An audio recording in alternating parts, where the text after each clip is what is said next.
To you. There you go. I'm in. I found my camera. Yay! Hello. Hello, everybody. Happy Hello, Saturday. Happy Saturday. Yeah. And whoever's here, you're on the open mic, so don't worry. Okay, I just started a live stream. Hi, Deborah. Welcome.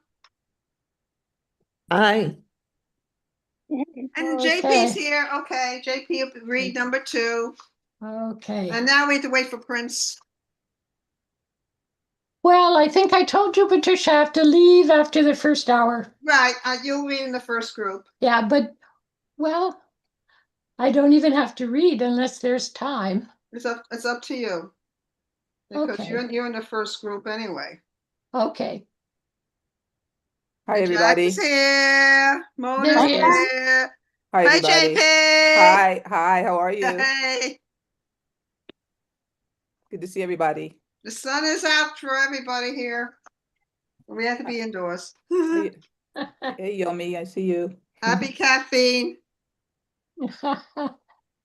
Okay. Second one for the day. We got tea. Tea's good too. What kind of tea? It's a gold tea. It's Scottish. Ah. Yeah. They started selling it in our store, but I first found it at Stratford when I went to Macbeth. So they were pushing Scottish stuff, and it's delicious. Yeah, because usually the Scottish and the Irish have very good tea. It's very good. You can't go wrong because it's really pure. It's not, the American.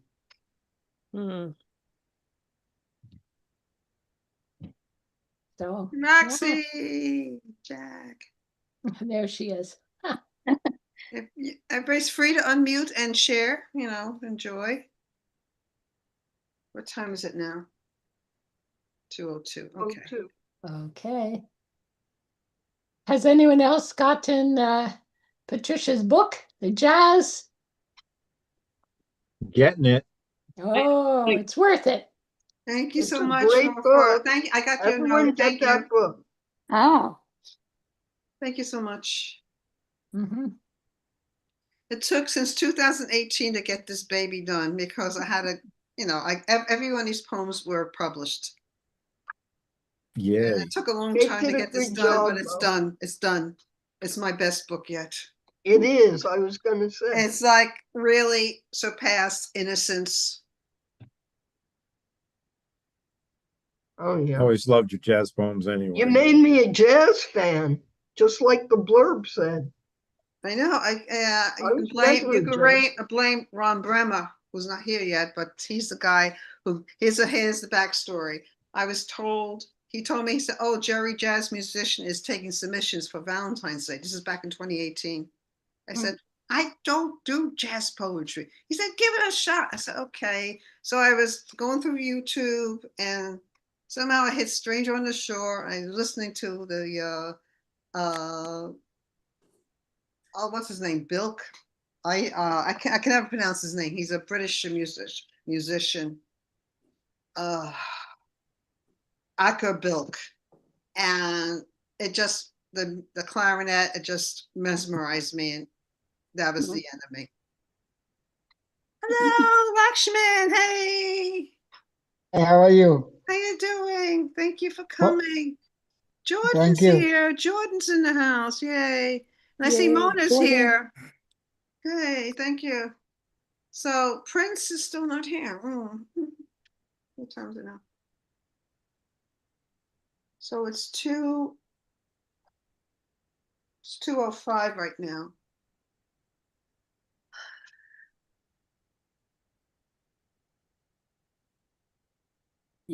So Roxy, just let me know when I should start. I know Prince is Now. Now? Yeah. Okay. Hi, everybody. Welcome to Brownstone Poets. Give yourself a round of applause. It's a gorgeous day. We're not in the snow. The snow is melting finally. Yay. And I don't want to see snow again until next year. Okay, we have a happy Black History Month. We have well, 3 people going to be reading today, fabulous speeches. We have J.P. Howard, we have Prince A. McNally, and Tantra Zawadi. Fabulous readers here. Oh, goodness, 2 notifications here. Oh, goodness. And we have a fabulous open mic, people coming in now.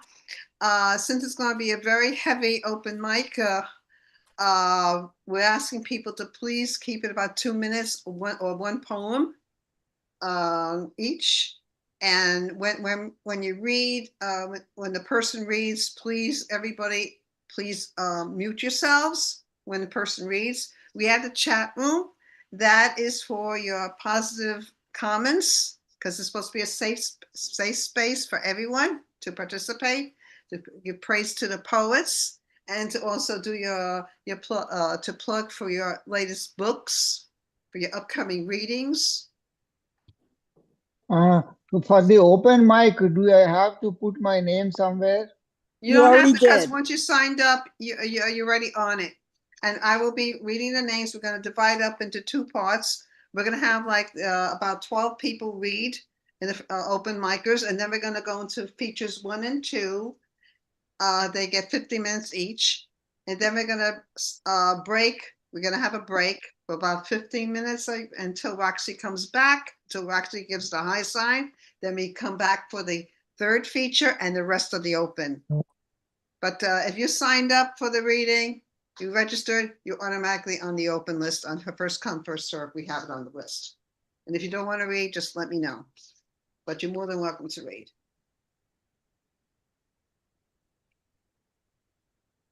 So what's going on here? I see people coming on here. 1 second, everybody. Oh, goodness. Okay. Oh, Yeah, I think Sandra Green's going to need to get the live stream. okay. I'll send it to her. Okay. So you want me to start right now, Roxy? Yeah, we're ready. We're ready. Let's rock and roll. We got a lot of people on. Okay, ready to rock and roll?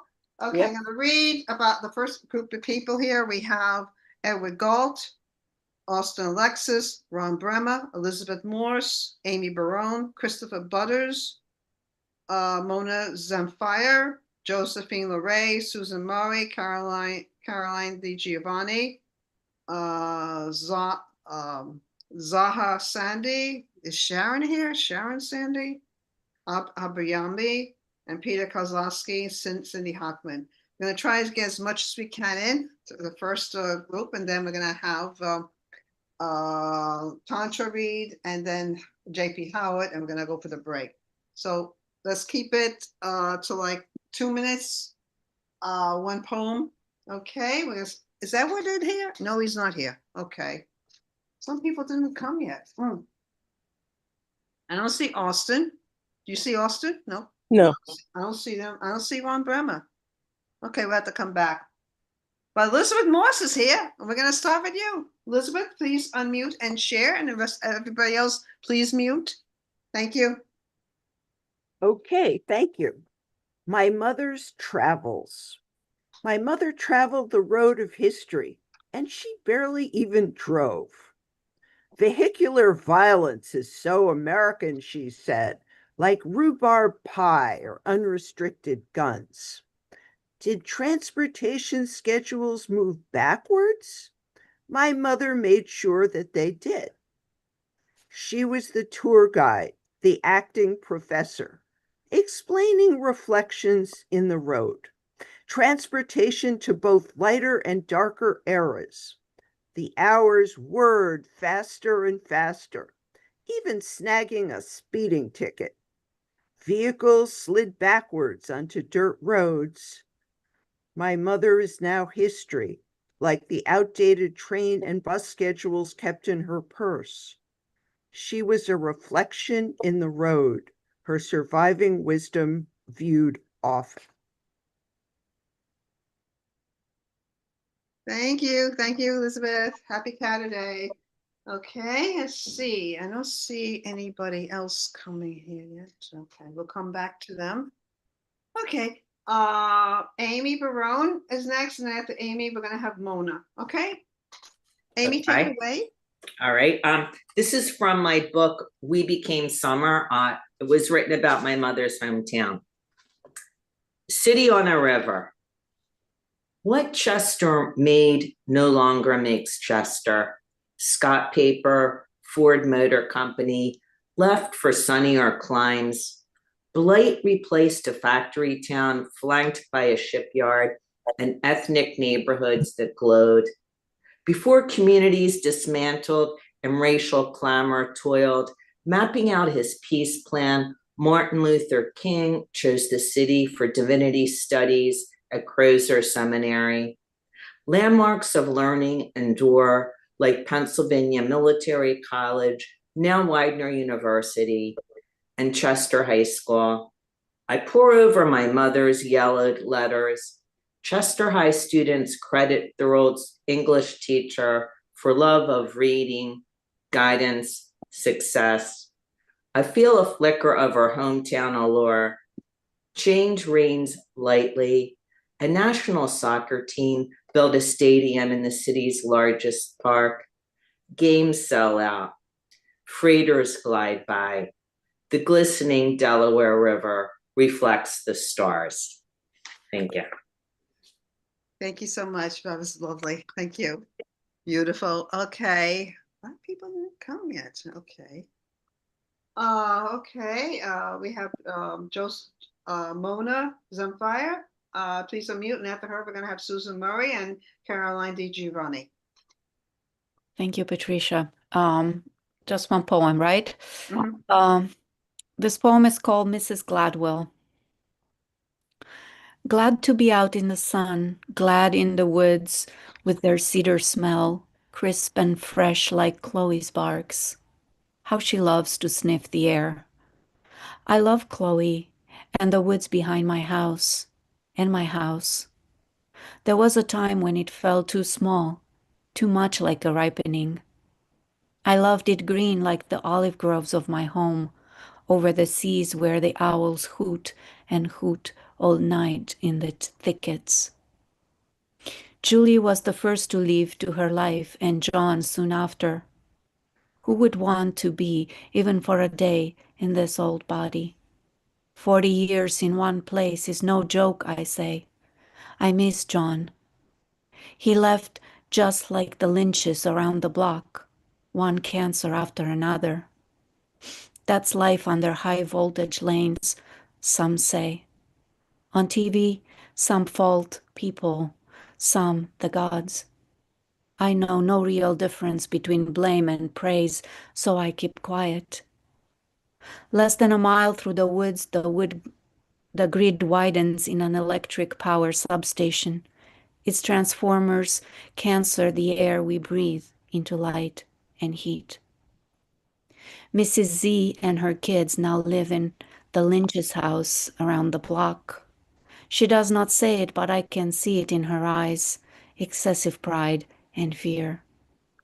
She watching them like we all had in our time, fiercely, as if no one had kids before her, like we had, like we all had. Like life is thread in her hands to weave in place, the same place, the same. Silly girl, keep on weaving. Today the air smells like sugar and spice from David's Cookies factory at the edge of the village. I will walk gladly around the block, and Chloe will sniff at what she will. Thank you. Thank you so much. Thank you so much. Beautiful. Okay, I see. Okay, we have Susan Murray next, Caroline Di Giovanni, Zara Sandy, and I see that Austin's in the house. So take it away, Susan Murray.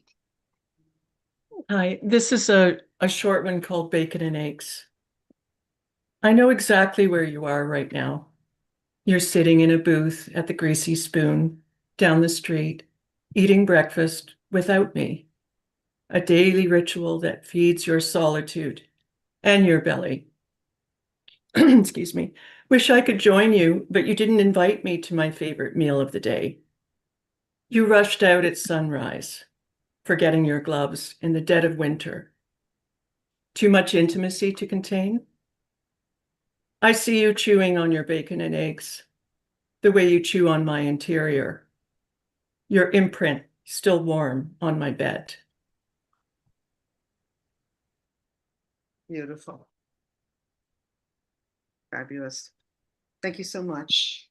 Okay, at the Susan, we got Caroline, we got Zara, and Austin, Alexis, and Ron Bremmer.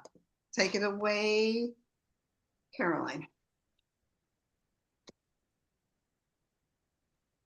Okay, I wasn't going to read, but in such good company, I'll read one that won't take too long. Can everyone hear? Yeah, we hear you. Okay. Paradiso. It's part of a three-part response to Dante's Divine Comedy. Sipping my tea, I think again about the love Dante describes that moves the earth and all the stars. His planetary metaphor is brilliant, yet I think of love another way, as a wide ocean holding me, allowing me to float and swim, to move at my own speed, sometimes feeling lost, but always returned above the surface, even after a frightening dive. This love has majesty and power. As a woman, I think I too exist in power and mystery, able to mother children, able to love. Let me make something beautiful in my life as Dante did in his. Let me create 101 songs. Thank you. Thank you so much. Okay, lovely, Caroline. Next, we're gonna have Zara Sandy. Zara, want to unmute and share?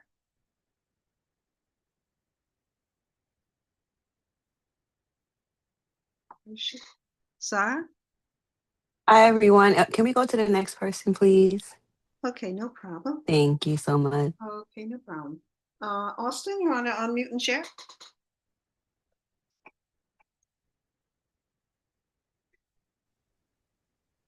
Hi, everyone.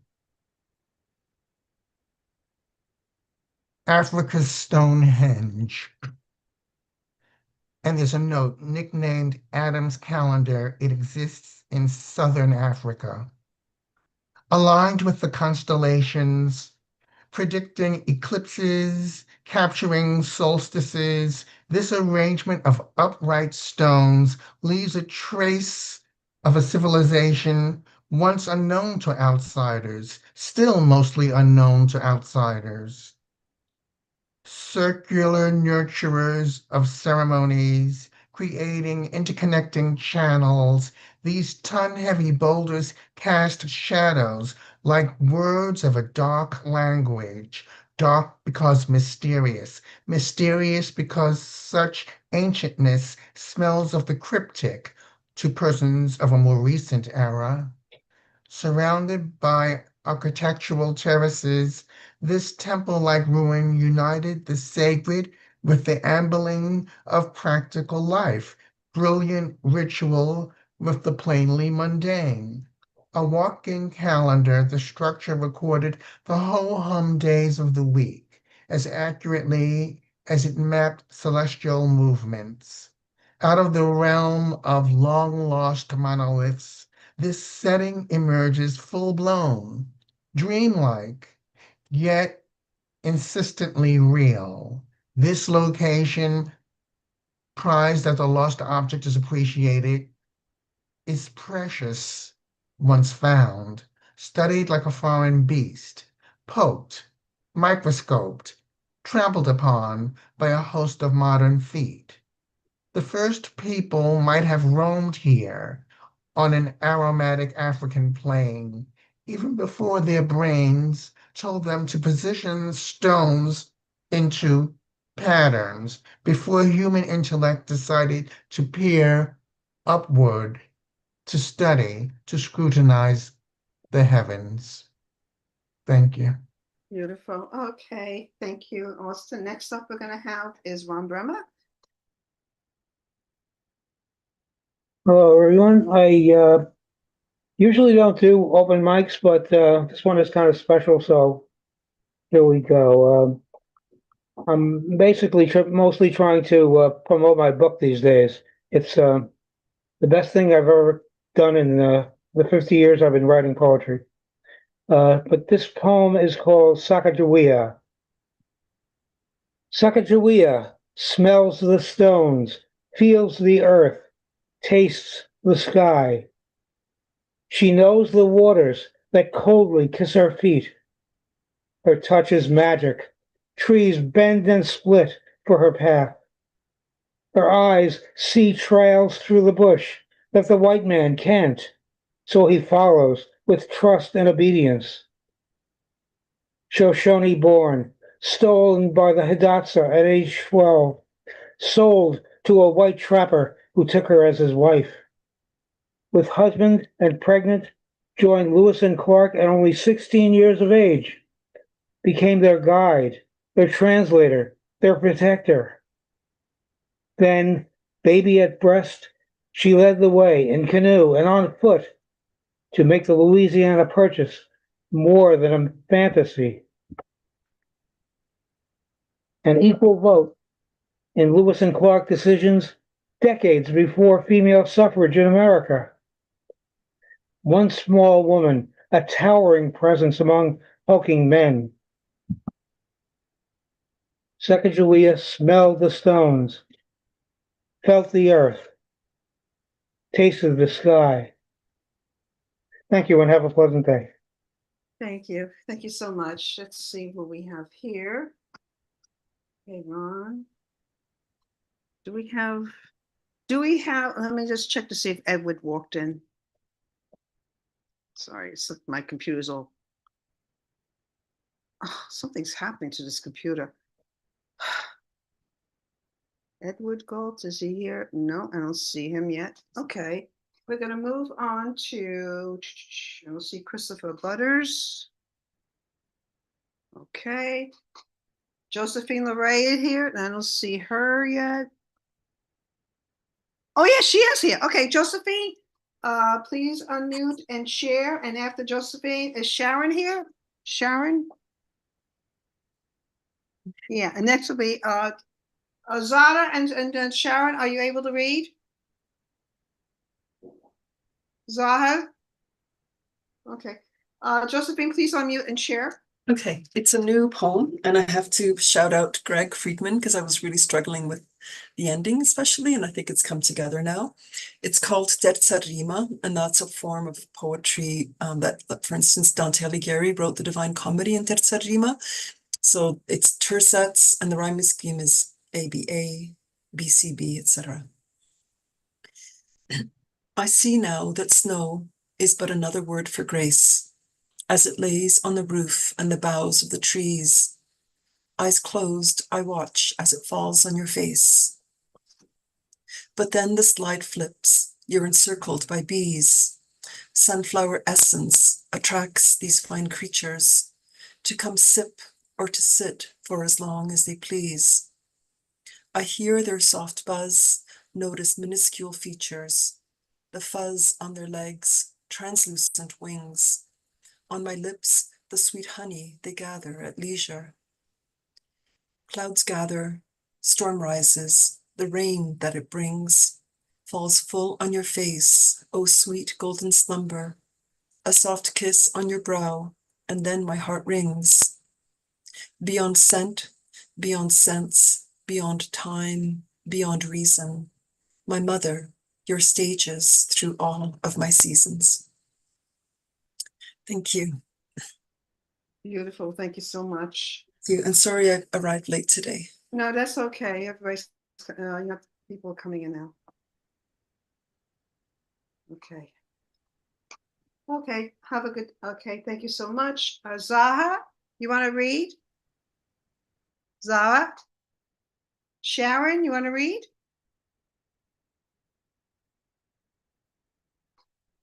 Okay, Abiami, you want to unmute and share? Hey, good afternoon, everybody.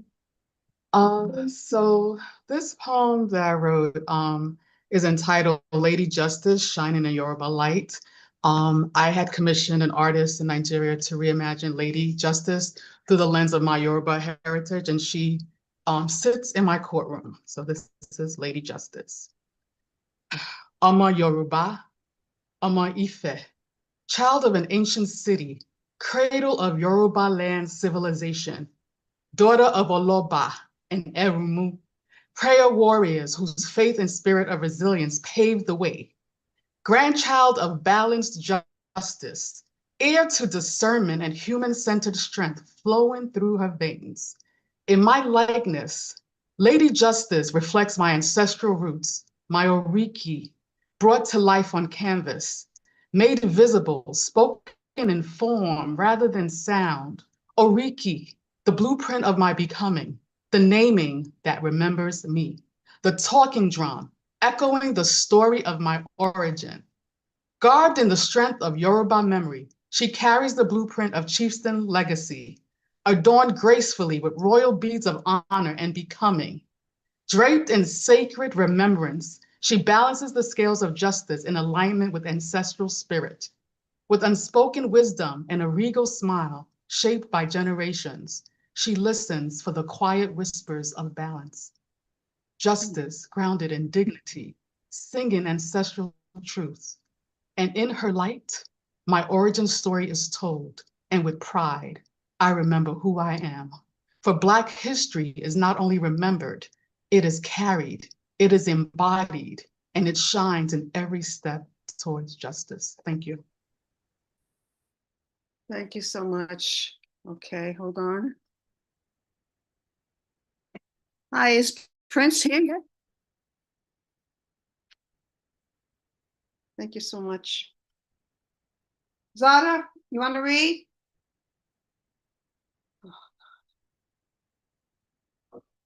Sharon? Abiami, you want to unmute and share? Oh, yeah, you already read. Sorry about that. Peter, you want to unmute and share? Peter Kozlowski? Hello. Thank you. Yeah, here I got something. It's called I Left My Heart on Billy Bug Hill. Billy Bug Hill is in Pittsburgh. It's on the south side, which is like the left bank of the Monongahela. And this is a long time ago when I lived there. I'm fascinated to know there are railroad trains down below. The dust on their boxcars comes from Buffalo. The way the highways look, you'd almost think the cars were coming from someplace or had somewhere to go. But cars don't go anywhere. Cars belong on streets. And I would have the streets be only fools to feed the trains. And all the city sitting by the edge of the gravel to see them pass. And all the buildings standing more aware that the trains are moving than that they are remaining there. I'm hypnotized to know there are railroad trains down below. They could take me up to Buffalo. I'd love to go and disappear, forget the streets with their streetcar fears, forget about you. I'd love to say all right to the trains and see how far they would carry me from my pain. But I think I know what it is they give. The pleasure of pilgrimage, contraceived. A sense of something magnificent and brave, easy to fix up, impossible to leave. The courage of springtimes, frozen in a never-ending dawn, so that winter comes and finds the crops unsown. Find you promised, but none of your children grown. Wait, there's another page. What did a railroad man ever find to make him stop? Did anyone ever get off a train except to go back to from where he came? Would I ever know what I was looking for or find it out if it didn't turn out to be you? I'm fascinated to know There are railroad trains down below, but there's nothing for me in Buffalo. Thank you. Thank you so much. Okay, sorry. Cindy Hockman, and then Mari and Jordan and David Groff and Charlie will end the first round. Cindy, please unmute and share. Okay, I've got a quick haiku because this is a haiku type of reading. Ode to the poets here today. Open sesame, what will I hear today? Oh, your lovely poems. I'll do one more.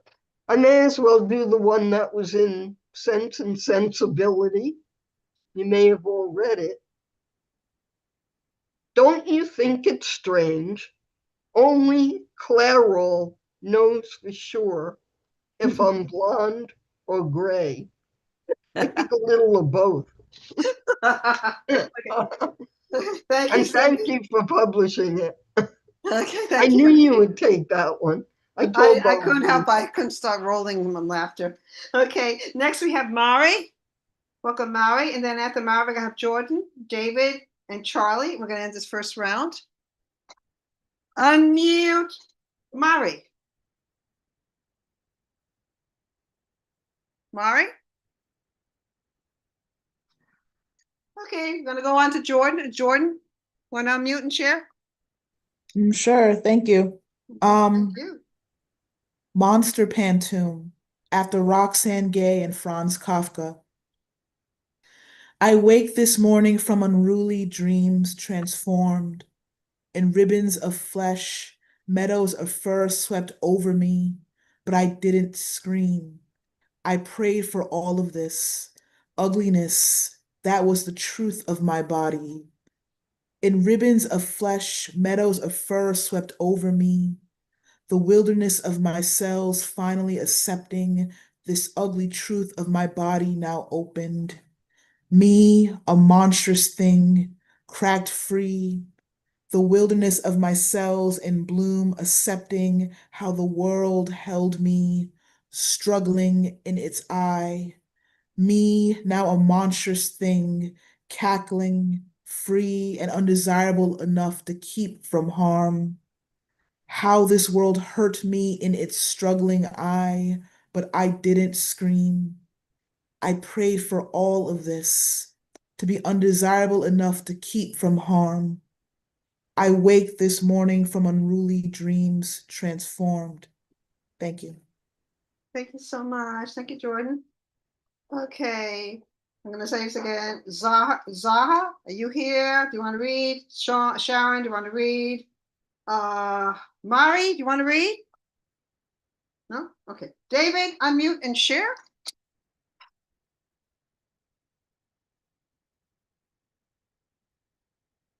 David?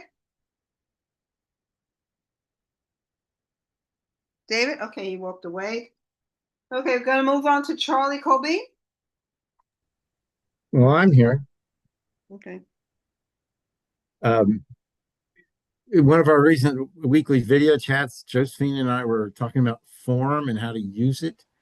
And she reminded me that the great Jericho Brown had created a new form he called a duplex.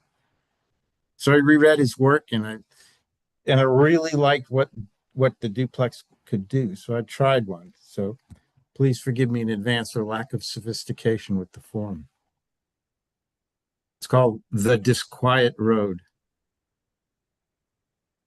My once bride stands naked on the lawn, opens her arms and says, "Here I am."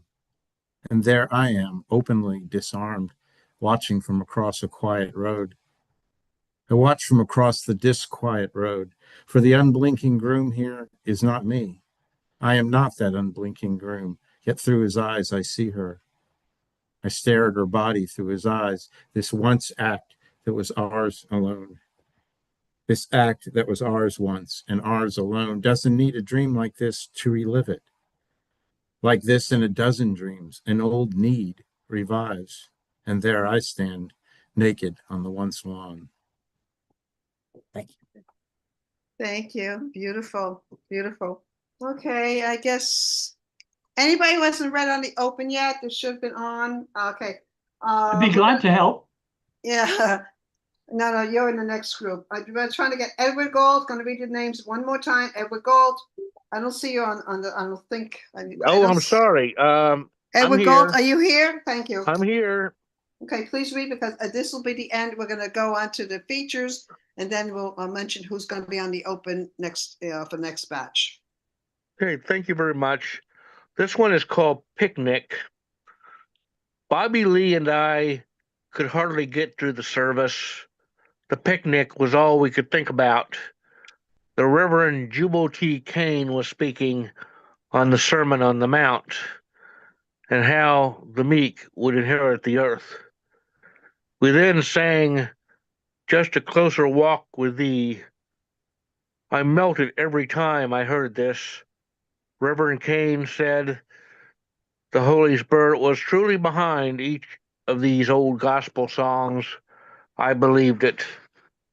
Mom and Dad spent forever talking to Reverend Kane at coffee hour, and at long last they said goodbye.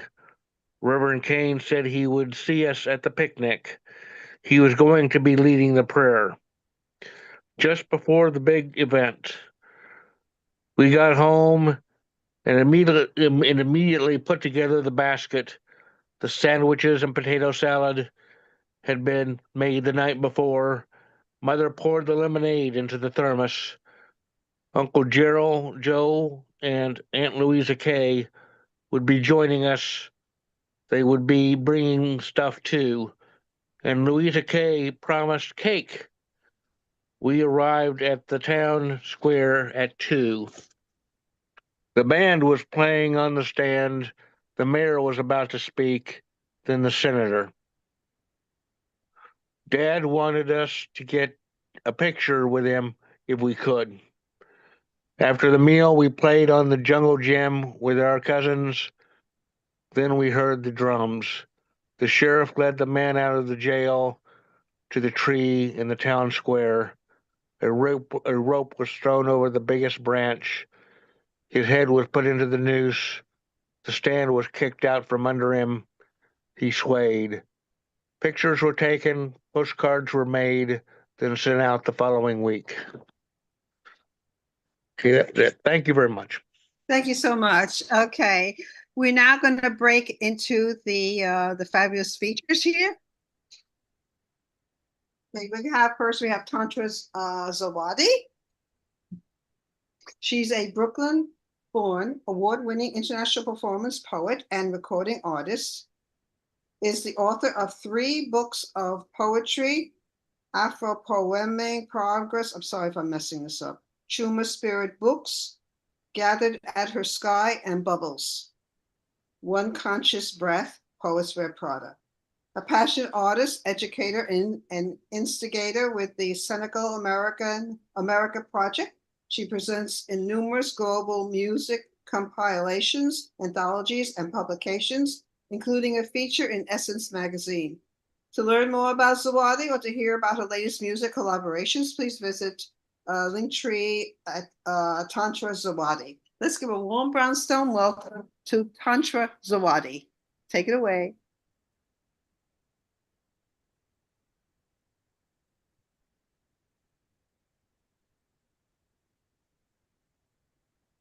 Tantra? Thank you so much. Can you hear me? Yes. Okay. Namaste, Jamak Salam, peace and blessings, everyone. Feeling the sacredness of precious moments, hopeful leaps of faith, because these poems speak to the possibilities inscribed on ancestral graves. And when I look at you, I see the lines on their faces, the messages in their quilts, deeply stitched within capoeira rhythms, within the sacred language of chorus strings, purposeful to touch. I am African lore in third eye continuum. Take me home, across the wailing great blue to the land of soul. When I think of home, Be it from home, from the whiz to Luther's a house is not a home, from the church house to heaven, to my home slice for my homies, for Mama Africa. Home is a sensory collection of memories housed in mind, body, and spirit, one in need of the other to experience itself along the timeline of existence. I mean, it depends. Home for me vibrates in my childhood memories, in the smells, hugs, family, art, Black Thought, Ebony magazine. Although I've lived in a few apartments and houses, none of them felt like the home of my childhood, where I discovered myself, came into myself, cried to myself, scraped knees, broke bones, and broke bread, felt safe most times and full of possibility, defining moments of me. Those other houses were extensions of my choices. And if I'm really being honest, attempts to recreate the best of my childhood's greatest hits, to move dreams forward, giving of myself and sprinkling the DNA of joy wherever I lived. Home is touching the walls and leaving footprints on tiled floors. I was here. It calls me into knowing smiles, holidays when everyone was there before anyone died. We were together. And never could I imagine home without them. Home is newer versions of our happy sadness, keep growing as our children make their own beds and leave footprints mingled with the aroma of grandma's sweet potato pudding and mama's rum-soaked fruitcake. So I guess, in a way, home is fluid. It's space, time, and a feeling. And if you ask my sisters, their home would be different. If you ask my mother, she'd probably say her home is her children. If you asked my father, he might have said he missed it. They made home, home. Collard greens, color television, console stereo, 45s and LPs, easy bake ovens, Chrissy dolls, pictures of Jesus and Reverend Dr. Martin Luther King Jr., Black Power movement, family photos, knickknacks, first poems, sharing a bedroom with my sisters, the ticking of the grandfather clock in the living room, and plastic seat covers that stuck to the backs of sweaty thighs in summer. Home is so many firsts and some unpretty moments. There was separation and sometimes not enough money, and yet there was enough love, faith, hope, and good friends to get us by. No matter what, we were family. We had each other. Home is what we carry now in our hearts and in our spirits. In this non-poem of a poem, a stream of reflection, recollecting the bones of my story that will never change, never miss a beat. For home is where my heart lives. America, my presence will not be denied. You cannot erase nor disassociate me from my narrative. One of resiliency, spirituality, vibrancy, and victory. And so it is, Ashe, a story of rising, upper air of the sky, connecting breaths of beauty, creativity, and original Black love. Outfacing tragedy, injustice, and racialism with purposeful actions of activism, excising hatred like an exorcism, pivoting wave after wave of walls. I stand tall on this land, alive. I overstand. Commemorating the ancestors, speaking their names, calling their sacrifices in sunlit shades of day and heavy mornings of night. So worthy of the fight. Don't believe the lies. America, I am connected to the ancestors. We are my, you, one, and breath, loving in we, in recalling the constant hum coursing in between and underneath the pathways of time. Life poems that clang and hiss, aspires to breathe, spreads like wildfire, shouts and screams, and sometimes they moan, honeyed songs of home. Samayai, Samayai, Samayai, Muganala, Samayai, Samayai, Samayai, Mama Africa, I love you. Joyful Psalms of the people. From the book of humankind, what it is, hip hop, the blues, talking drums, jazz, and poetry. But even more, America, it's people who look like me, living testaments to the Breonna Taylors, Sojourner Truths, John Lewis's, and Fannie Lou Hamers. In between and underneath, chapters of our presence. I am the strategy. You can't escape my essence, erase me, nor disassociate me from my narrative.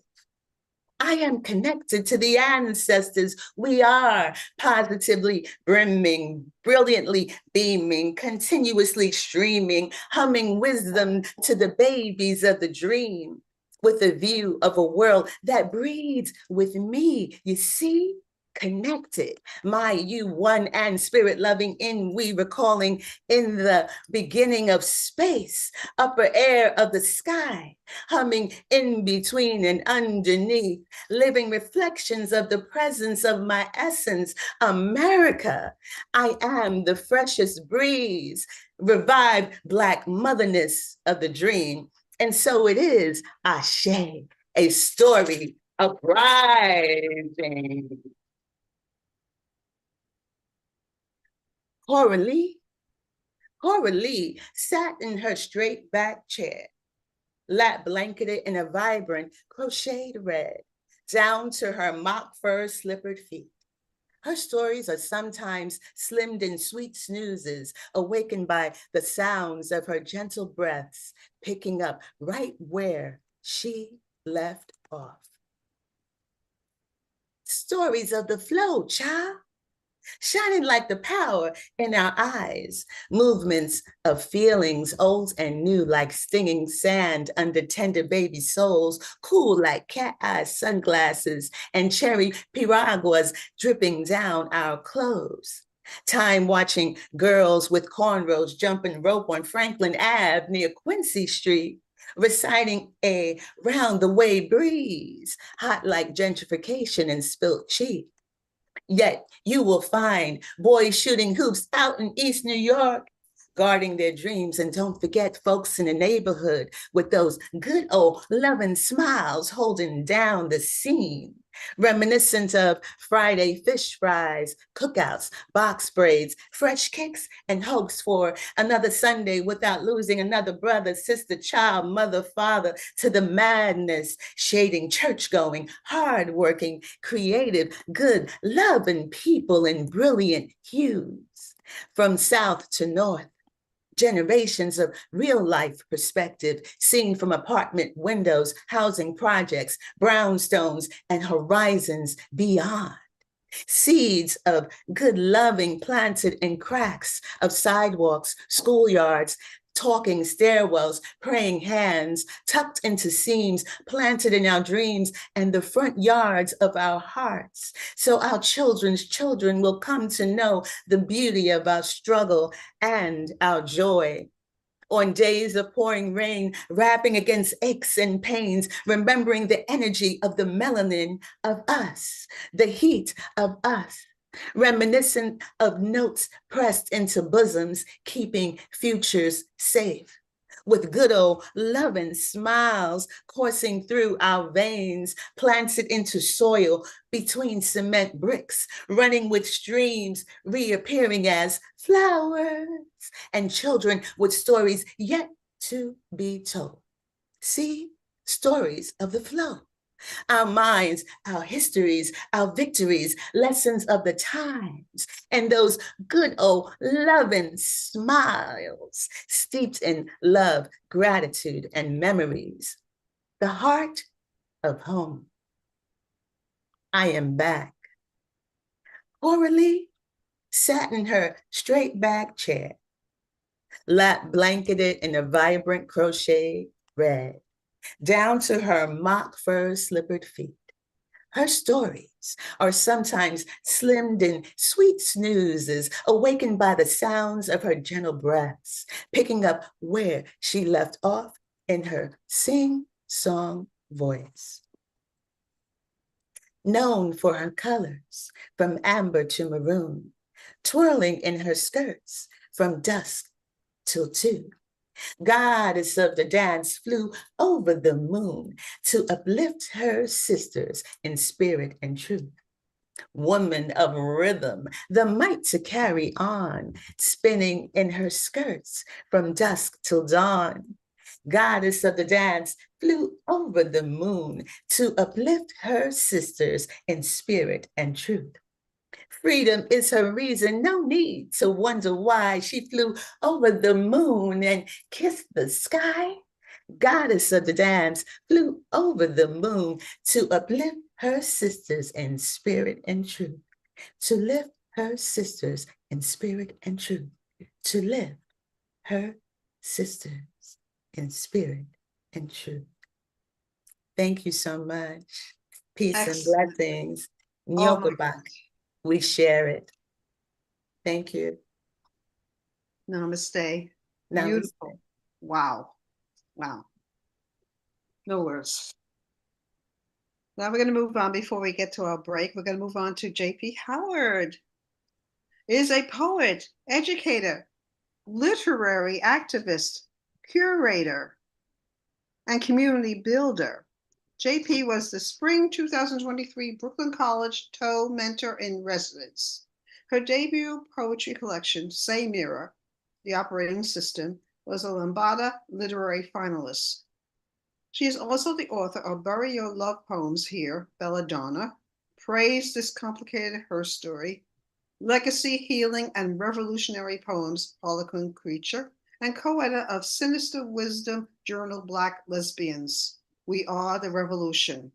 JP has received fellowships and grants from Cave Canem, Bona, Lambada Literary Foundation, and the Brooklyn Arts Council. She curates Women's Writers in Bloom Poetry Salon, yay! And her poetry is widely anthologized. JP is a general poetry editor for Women's Studies Quarterly and editor-at-large at Mom Egg Review Vox Online. She's at jphoward.com. Let's give a warm Brownstone welcome to JP Howard. Hi. Hey, everybody. Thank you, Patricia and Roxanne and Tantra. That was amazing. I love your reading and I loved hearing all the open mics. It's great to be here for Black History Month. I'm just going to go right into it. My first few poems are dedicated to my 2 sons, my beautiful Black sons. The first poem is titled We Beautiful Black Boys, and it's written after We Real Cool by Gwendolyn Brooks. I know a lot of you know that poem. We beautiful Black boys, we got so much poise. We look like grown men. We keep coming to an early end. We got mamas who keep mourning. We just want to see a new morning. We smart and get good grades. We keep getting so much shade. We rise early and study hard. We still got cops asking for ID cards. We wear hoodies and travel with friends. We tired of being seen through same old lens. We want history to stop rewinding, repeating. We don't want part of senseless beatings. We need our brilliance to be widespread. We got to keep moving ahead. This next poem is titled In This House, and this is also dedicated to my 2 sons, Nick and Jordan. In this house, we raise our voices. We are raising up Black boys in this house. In this house, some days our voices stay raised high. Other nights we are soft whispers. Black boys are becoming Black men in this house. In this house, Black boys blossom, Black boys bloom, Black boys cry or laugh. Black boys be brilliant in this house.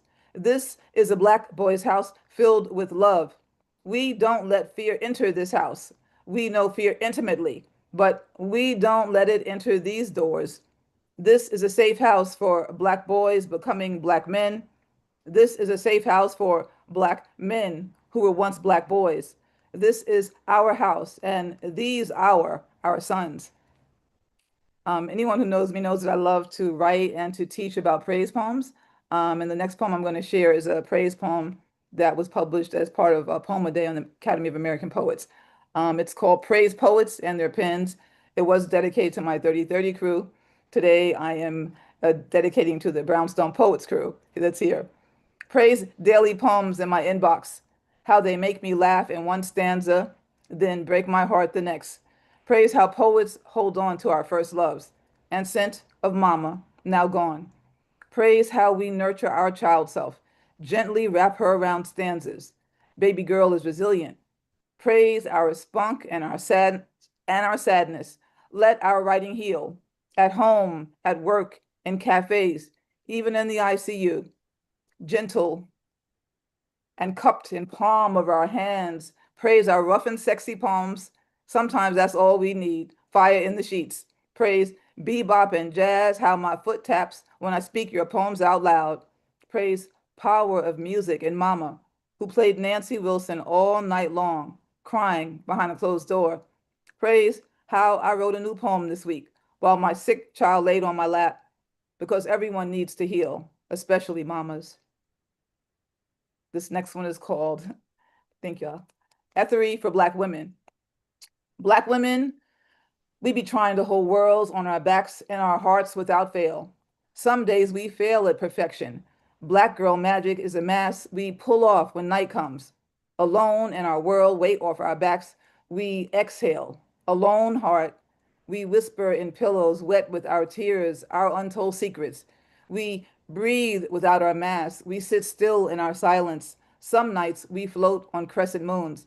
Black girl magic shining under stars. We gather our pieces before daylight. This next poem is a poem from my book, Say Mirror. It's a poem that I try to share at most readings. This poem is for anyone in this space right now who's going through a difficult time, or if you know someone who is, this poem is for them. What to say to a friend who wants to give up. Say, I love you, even when you can't love yourself. Say, please, please, not today. Say, too much life unlived. Say, mirror. Say, beautiful. Say, this arm. Say, take this arm. Say, grab. Say, hold. Say, let tears fall. Say, tears heal. Say, forgive your mama. Say, she did the best she could. Say, tomorrow. Say, sleep. Say, split seconds. Split the seconds. Say, let the seconds turn into days. Say, today. Say, tomorrow. Say, sun. Say, warm. Say, skin. Say, warm skin. Say, sunlight. Say, new day. Say, breathe. Say, inhale. Say, exhale. Say, not today, baby girl. Say, so much life to live. Say, love. Say, I love you. Say, hold on to love. This next poem is Pride Poem, or Why I Write My Story. Thank you. I write my story so a woman somewhere knows that she can love another woman and still live. I scream my story because once I too was scared of what other folks would think if they found out it was a woman's touch I craved. In a room full of strangers, I take the mic and reminisce about a woman I loved who once broke my heart, because I want another woman to know I'm still here. I repeat the names folks have called me, Dyke, Bulldagger, Leslie, because those names have never defined me. Sometimes I cry when I say the names of women who were killed just for loving their reflection, like Sakia Gunn. Each night, it is a woman I come home to, and every morning I wake to sound of a woman's voice. After all these years, it is still a woman who centers me. Bedtime poem for America. This body is black, is blue, is you. You a country I won't ever trust. This country is foreign, this foreign is familiar, tastes almost like home, like mama's peach cobbler gone bad. This blue is my body, this red is my blood, this blood tastes like home. These stars sewn on black of my skin shine when night comes. I wear this tattoo for you, America. Spread your white sheets on my bed. Tomorrow, I will rip you to shreds. This next poem was my first poem that I got published in Poetry Magazine. And it's actually a writing prompt. So the prompt is basically, if I could not, or if we could not remember our future selves, what kind of love note, what kind of love poem would we write? So dear future self, if I should ever forget you, this is my love note to you. You were loved. You were somebody's lover. You were loving. You held parts of all the women you loved somewhere deep in your generous heart. You were heartbroken. You were a heartbreaker too, girl. Sometimes you were heartache. Your heart never grew heavy, though. I remember that about you. You were silly. You were giggles. You were somebody's mama.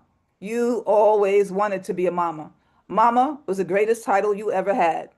You were jealous as fuck. You were selfish. You were sad. You held other folks' sadness, especially mama's sadness. You buried that deep in our heart. You were swag, girl. Leo charm and confidence. Couldn't nobody crack you up as much as yourself. You were cute and you were vain. You wore lipstick under your mask during a pandemic because you were cute and you were vain. You loved your family. Your lover loved you for decades. Sometimes you would ask yourself, how I get so lucky, girl? You loved people. You were at home, on stage, in front of a mic, sitting with community in a circle, or talking one-on-one with a friend for hours on end in a coffee shop. You were a poet. You are a poet. This is your love poem to yourself, Juliet. And thank you. I'm going to share a few poems from my new manuscript I'm working on. It's a middle grade novel in verse. It's called Poetic Justice for Pearl. And the main thing you need to know is very much based on my own life story. This young girl who grows up with a single mom, a young Black girl in Harlem, Sugar Hill, Harlem, raised by her single mom who struggles with alcoholism and depression. And then her Southern grandma helps to raise her as well. And the main character is Pearl, the young middle grade main character here. Don't call me Pearly Girly. Last night, I cried myself to sleep again. Granny Ethel make me so mad sometimes. I wanted to scream, but knew better. She say, Pearl, just keep being an A++ student so you can go to school to be a lawyer when you grow up. She say, you can't be dispensing both justice and poetry, Pearly Girly. I love when she calls me Pearly Girly. It's such a silly name. Her deep Southern accent makes my name a sing-song in her mouth and usually makes me smile and crack up laughing by the time Girly tickles her tongue. But this time I was real mad, so I didn't even smile. Granny keeps saying, can't nobody be a poet and a lawyer. Every weekend she tell me that like a broken record. It's like oil and water, Pearl. You can't mix them no matter how hard you try. She keep asking me, what you know about poetry anyhow? Ain't no poetry in this apartment, girl. We don't know no famous poets and definitely no rich ones. Ain't you tired of being poor, baby girl? I was mad at Granny Ethel, spent every week cleaning, cooking, and living in with a white family in a fancy midtown apartment. They only gave her weekends off to come back home to Sugar Hill to me and Mama. Mama said Granny was always tired from cleaning up after other folks' mess. Maybe Granny Ethel was right. Everybody else just want to be one thing when they grow up. Maybe I was being greedy to want it all. Guess what?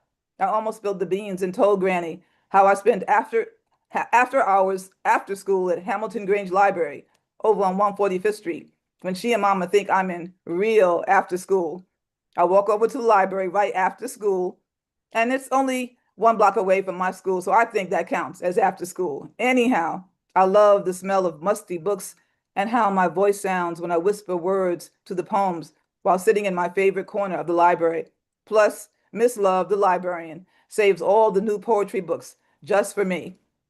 I'm just going to share a few more from here. All right, so this is called When Mama Pass Out.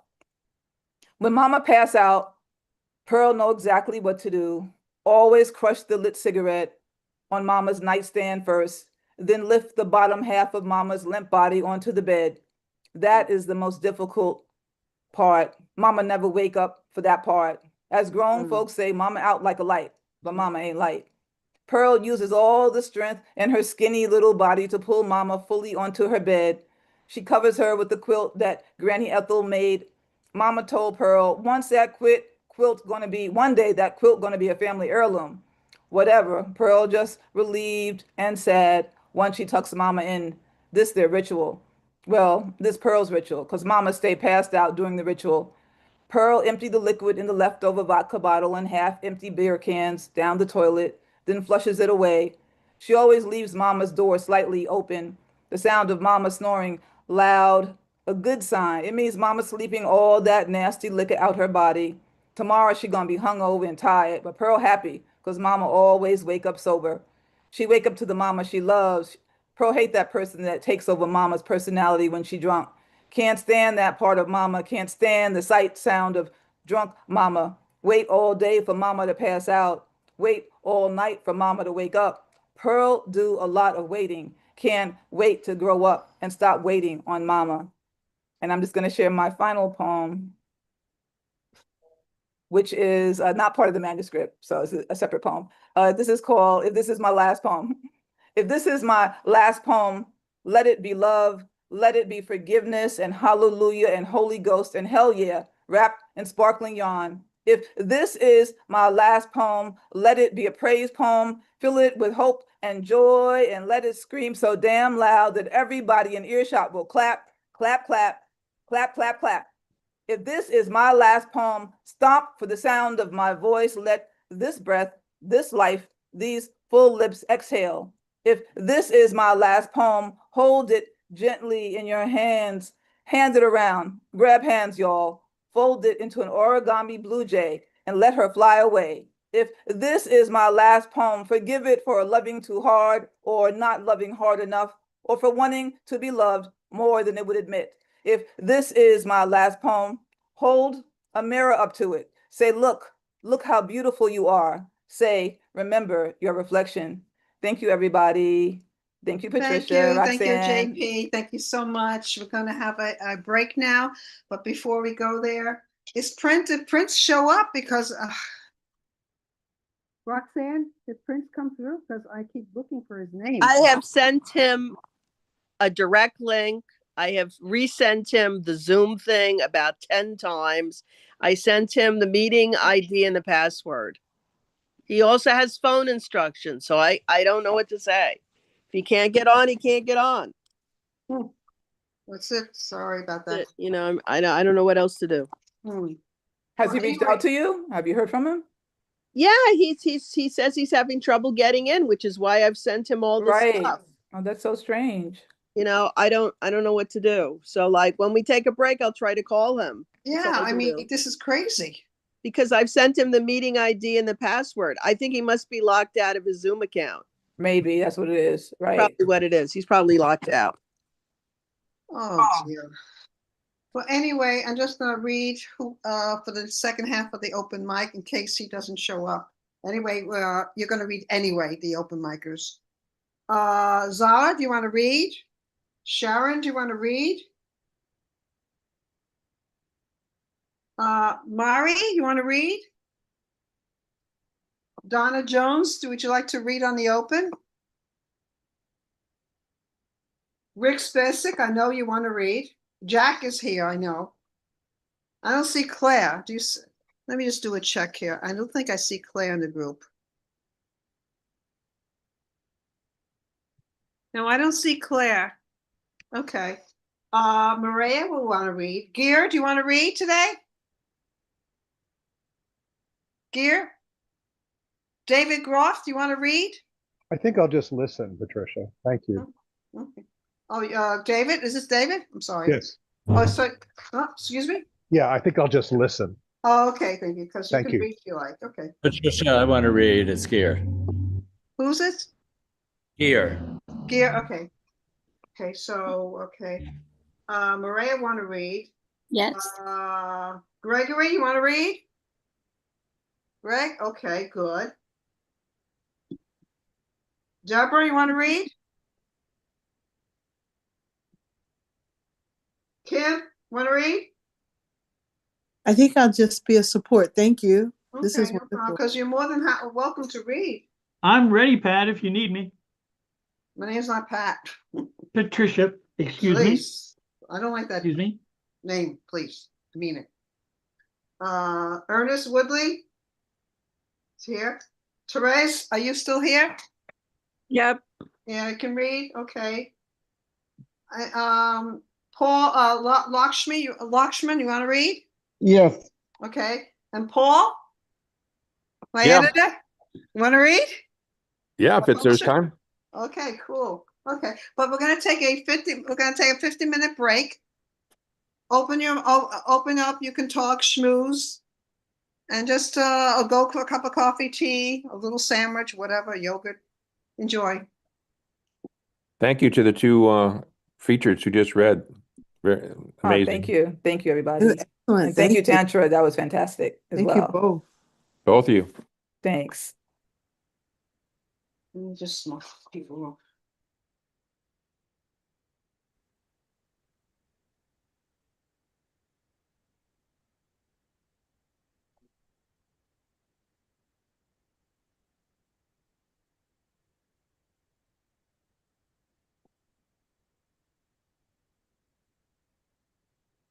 Jones still here.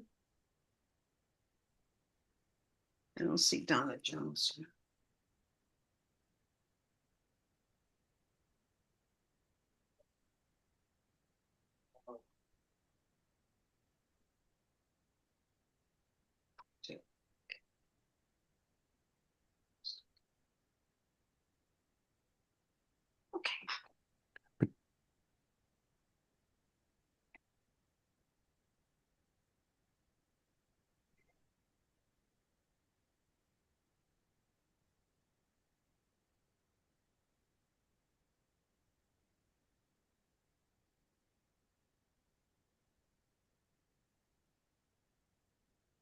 Jesus Christ. I'm not going.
Roxy, I just stepped away and Prince left called.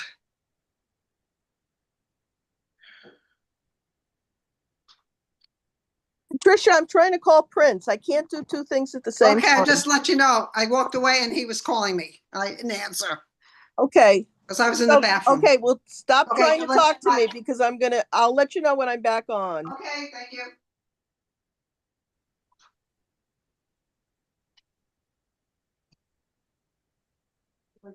She was in the bathroom.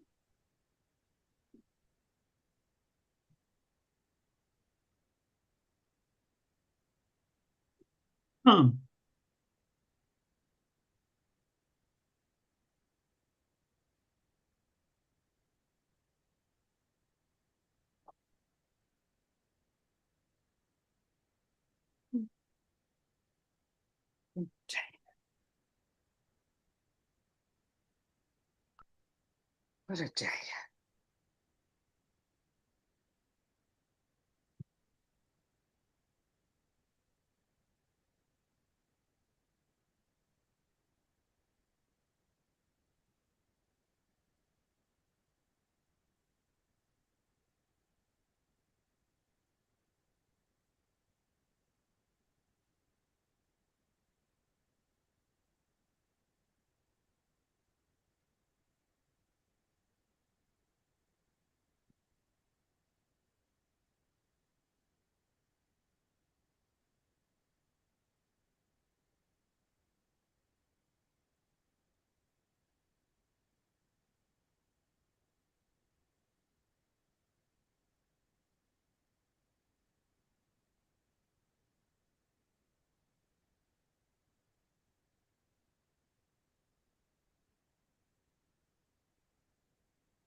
You feel free to use the chat room to please to post your books or upcoming features.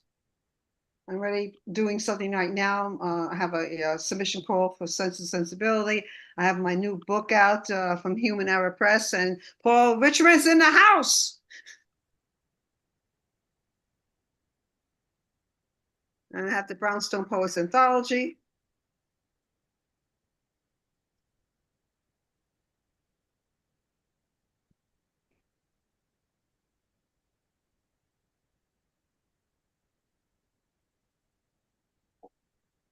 So feel free to unmute yourselves, everybody, and just schmooze.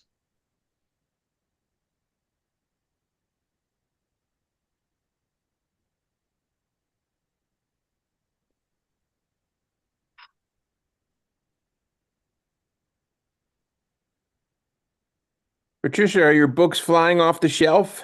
I don't know. I can't go to readings yet. I've been going for I start work tomorrow.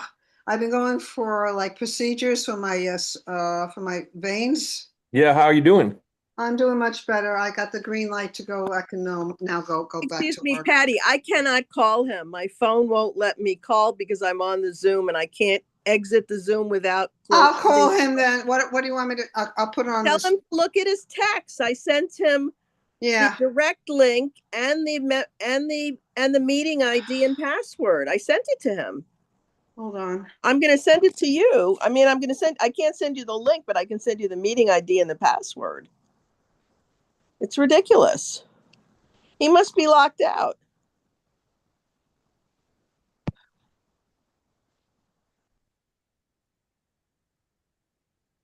Prince. Hi, Princess, says Patricia Carragon. Yeah, what's happened? Are you locked out of your Zoom? She sent me a link that had me register. No, you don't have to write. That's what the link said, darling. She sent me a link that had me register, and I registered again. I mean, it's like, come on, this is ridiculous. I sent him the direct link. She sent you the direct link.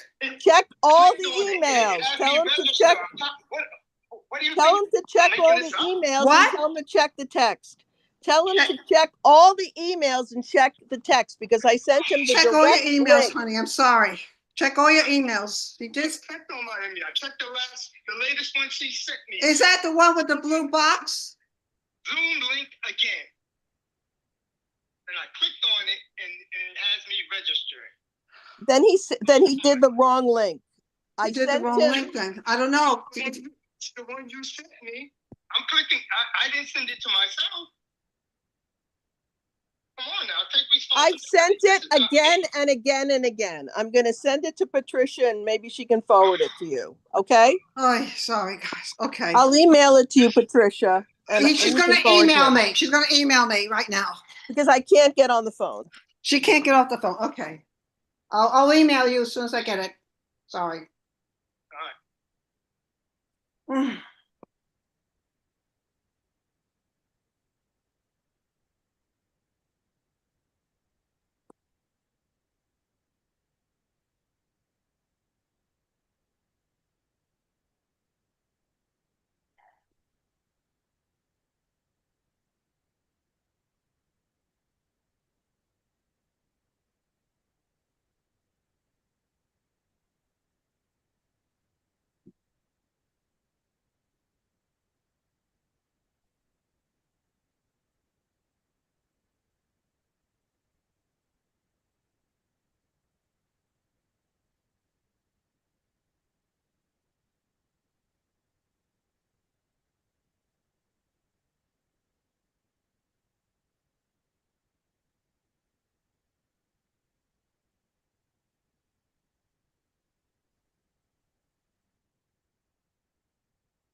You want me to send my link at this point? I don't know what to say.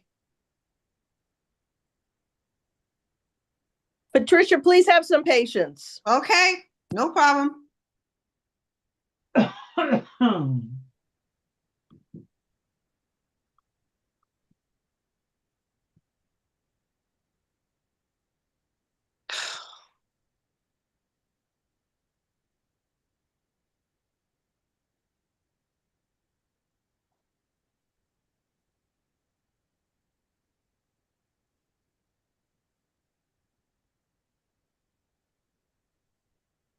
Happy day, everyone. Yeah. Happy 2026. Okay, I just got it. Okay, here we go.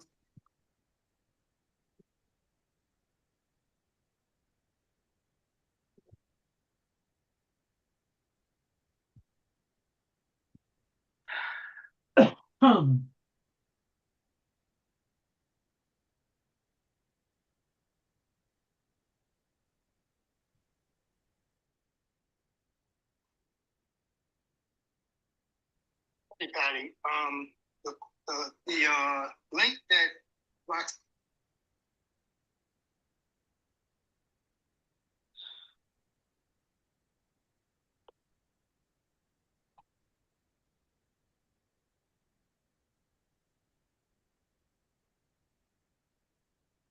Prince, hi, Princess Patricia. Hi, I just sent you the link, whatever, on your email.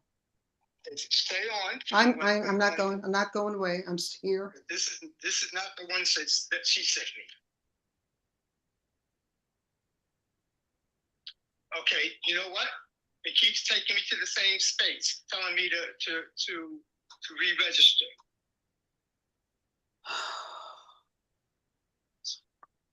This is what I'm telling you. It keeps taking me to the same space, telling me I have to register, and I register. You want me to register again? Just do it again. No, he does not have to register again. He has the meeting ID and Yeah, it's a meeting password. ID. There's 81816 as a meeting ID and a passcode. Why don't you do that? Yeah, use the meeting ID and the passcode. You have all you have to do is open up the Zoom link. That's what I'm trying to tell you guys. Oh God. It's right under the link. It's right under the link. It's right under the link, darling. I'm looking at it right now. I'm gonna open it up and. Why didn't she? Okay, if that's the case, why didn't you just tell me? Why didn't she just tell me that? I sent it to you 20 times already. It was sent via text, and it was sent via email. Oh my God! You know, I sent it over and over again. Yeah, you sending it over and over again without explaining yourself because it says meeting ID, password. How could you not understand what that means? It says meeting ID, password. Look at this. Okay, here it is.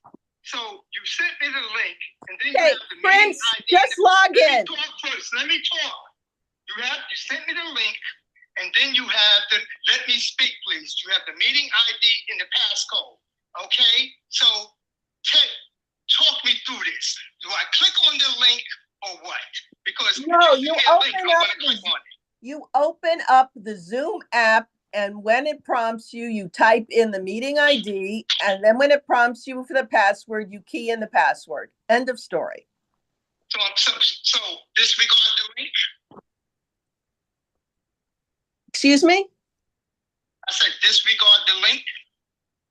Well, apparently you have problems using the link. So if you can't use the link, then you have to log into the app, sign into the app, and key in the meeting ID and the password. You have to do it manually. If the link is not working, you have to do it manually. Oh God. I mean, yeah, obviously. Okay. I don't know what else to say, There's nothing else to say, but you could have, never mind. You don't take responsibility for anything. Yeah, just get in, and because you're next. Sorry, Prince. Yes.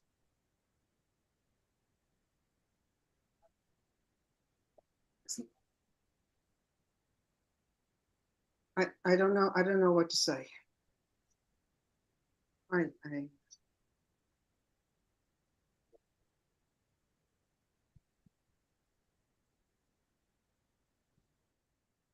The Zoom ID and the password is all anyone needs. And if it's not working for them, then there's some other issue or just not meant to be today. Yeah, I'm afraid so. We can hear him fine on your cell if he wants to read. Well, he can keeps the phone line in open. also. He can phone in also. He has the directions to phone in.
Here's a happy sound.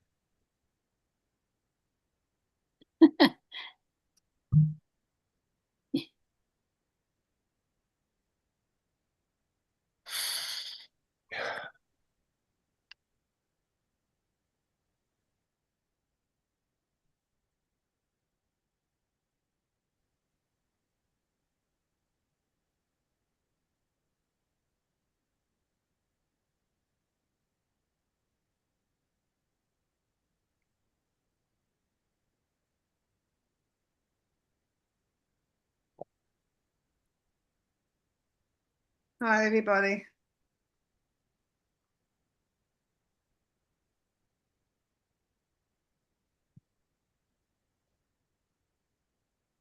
Is he getting on? He got the phone. He can't focus. Yeah, he couldn't talk. So he's gonna do it the manual. Yeah, okay. I don't know. I mean, I looked at the link and the link has the meeting ID and the password. So I don't know. I don't know what know to why it was say. taking him to the registration page. I just clicked on it. It did said reservation. I clicked on it. There's something wrong with Zoom then. That's a Zoom bug then. It's a Zoom bug because I just tested it and it's asking him to register. He's already registered. Oh, good. It's a stupid Zoom. Because I just tested it. Yeah, I don't know because the link It's very takes strange because I'm looking at my end and saying the link takes me right to the call. it doesn't. Not For I me, checked. yeah. I checked it on my thing. There's something wrong with Zoom.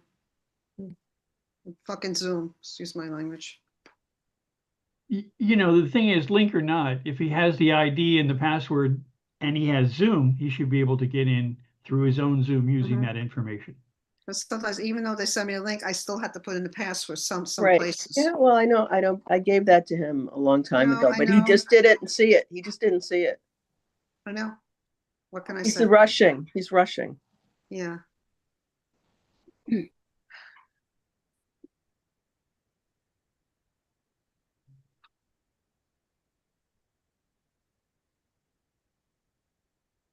Well, I'll tell you a story. My son's mother-in-law had a beautiful house in the North Fork of Long Island, and she had a little garden party. They were all sitting outdoors in the spring, and suddenly from next door, out of the top floor, came flying out a printer. Oh, And God. that is the life of cyber, because many times I wanted to do the same thing.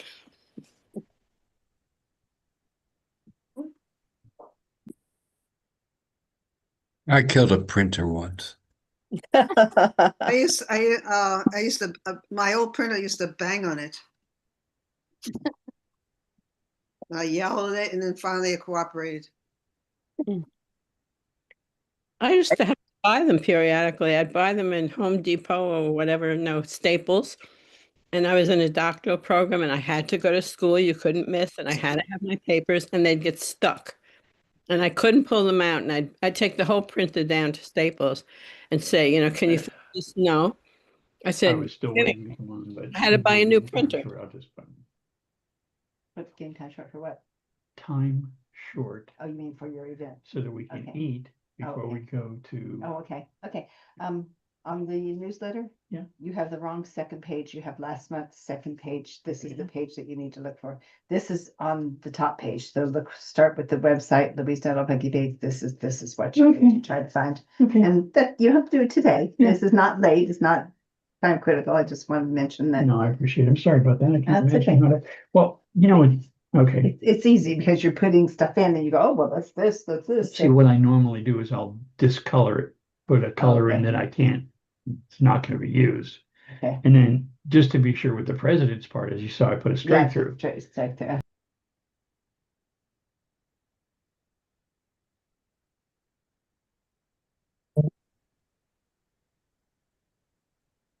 I don't see him on. No, I don't think he's coming.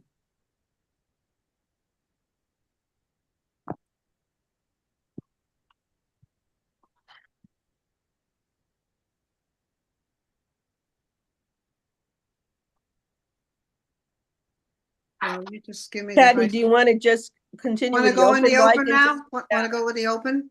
Until he shows up? Yeah, I think Yeah, that's what we can do. because he told me he wanted to get off until you need to focus and doing it manually. Okay. Okay. Okay, let me see who's on the list here. So David, you're not going to read. We have and Richard, unmute and share.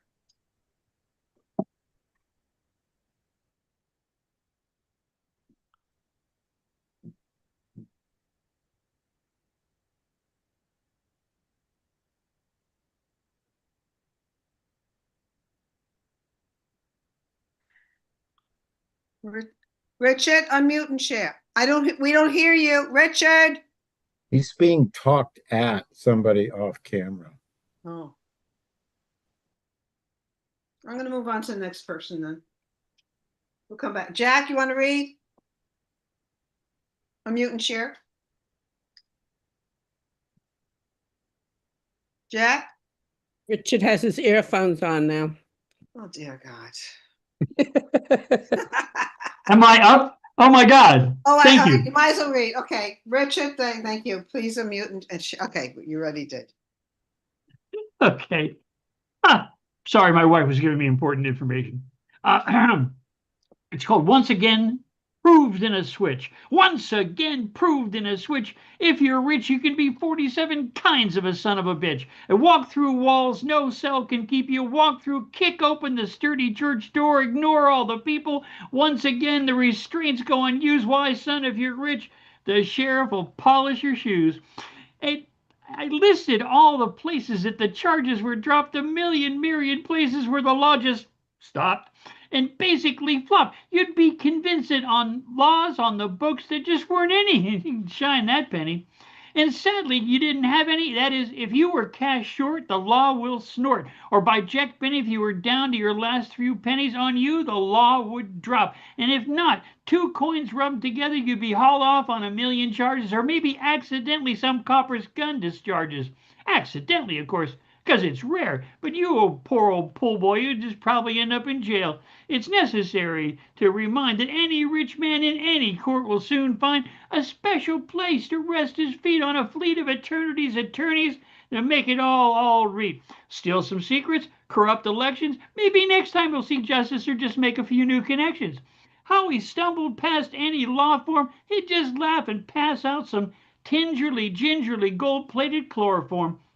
Steal and rob, murder for sure, and barely 10 minutes later he's waltzing out the door. He'll be rewarded in the end as long as he can buy enough of those judicial prejudicial friends. Justice looks away and just coughs. Election interference? Well, don't worry that well-coiffed head. All the charges will be suddenly circumstantially dismissed instead. Election interference? Oh, that's just for littles. Go ahead. Your maid just told us the prosecutor's busy cooking up your favorite victuals. Instead of investigations, your bogus college scam were dropped and flopped on the hopping prosecutor with willful knowledge. Amazing what writing kiting checks can do for Manhattan, Miami, or Kalamazoo. Yeah, says you. His boast, if he could shoot anyone on 2nd Avenue, no longer seems to ring so hollow. That stuff you once found so hard to swallow, more like Daniel in a den of spaniels. Walk on water, steal the race, seems merely pathological, and an occasional reporter dared ask a question. Hey, order me up 11,780 votes, but in case it's all washed away. But hey, in a great big flood of money, sways take note. Who's to say? And all the secrets snacked and packed by the poll at Mar-a-Lago. Any discussion of that, well, my friends, keep that under your hat. There's been an embargo. Whether will New York or Georgia find some spine or just blinking slink away like Gates in the nick of time. Thank you, my friend. Thank you so much. Oh, Prince is here. Prince, you want to read now? Prince? Oh, dear.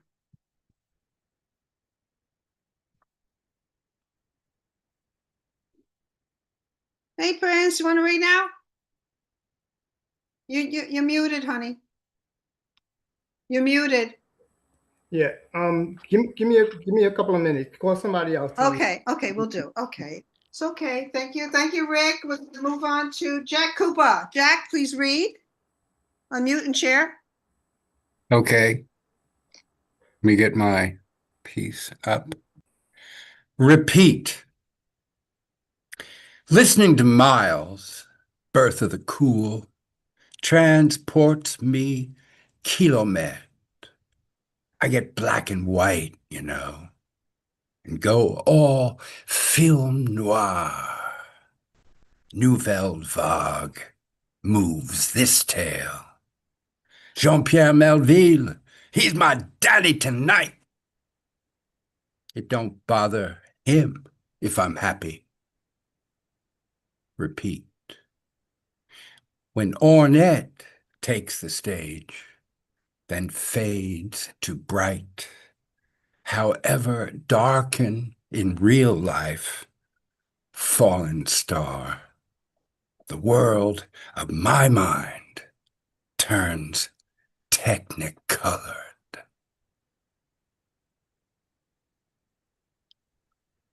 I got room for another one? A very short one. No. We gotta move on to Prince. Thank you. Let him do another one. Okay. I don't know whether it's short enough. Go ahead. Prince gave the. Oh, yeah, okay. It's called Put Your Ruby Slippers On. It's dedicated to James Brown. An island always obtains in paradise, if only that far. A line up ahead, virtual as the horizon. Brilliance simmering down on its luck. Brightening hope amounted to another day, visible behind, caudate like a dinghy, or you on water skis.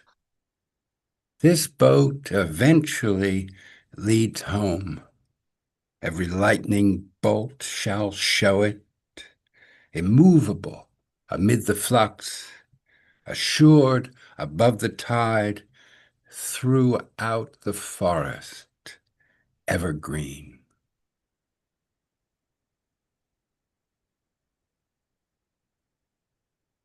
Thank you. Thank you. Thank you so much. Okay, we're going to move on to Prince. Prince A. McNally is a Brooklyn-born poet, activist, and teaching poet who facilitates workshops via schools and outreach programs, utilizing poetry and creative writing as a means of expression and self-discovery. His work has appeared in various publications and anthologies throughout the U.S. and abroad, receiving several nominations for Best of the Net and the Pushcart Prize for Poetry. Let's give a warm Brownstone welcome to Prince. Hey, McNally, take it away. Prince? Okay. How you doing, guys? Yay. It's been a struggle to get in here, so let me just get right to it. It's good to see you. Yeah, thank you for having me. Welcome. I'm sorry I missed everybody. I heard a little bit of JP, so I don't feel so bad, but yeah. Anyway, this first piece is entitled Lavender Rain. It's the dedication to the ancestors.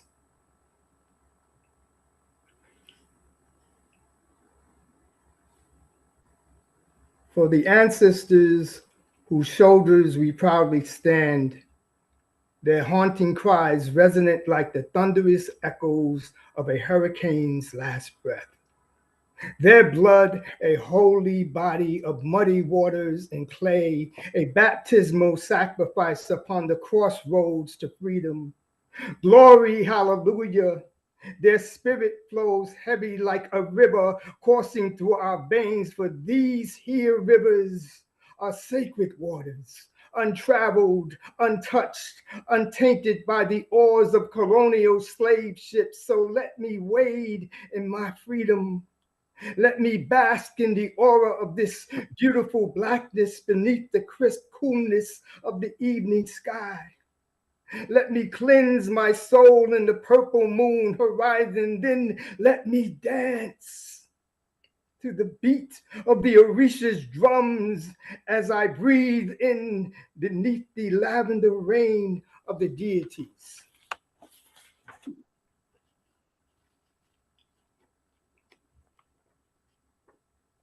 A quiet revolution, also for the ancestors.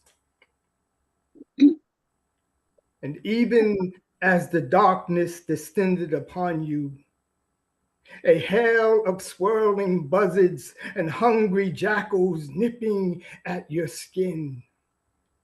You were so damn stubborn.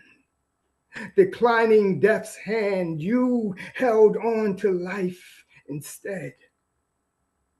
What a beautiful act of defiance. Your every breath a protest. Your will to survive a quiet revolution.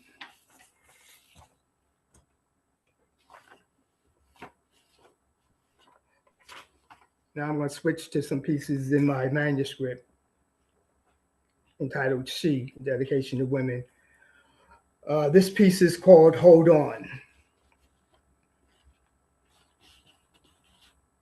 For all the girls and young women subjected to genital mutilation, hold on to yourself. As warm and trusted hands bestill you in a moment of sheer and utter terror. The hands of your mother, your auntie, and your grandma, leading you blindly like lambs to the slaughter, pinning you down as you struggle against the winds of tradition, spreading your trembling legs like wings that wish they could fly away.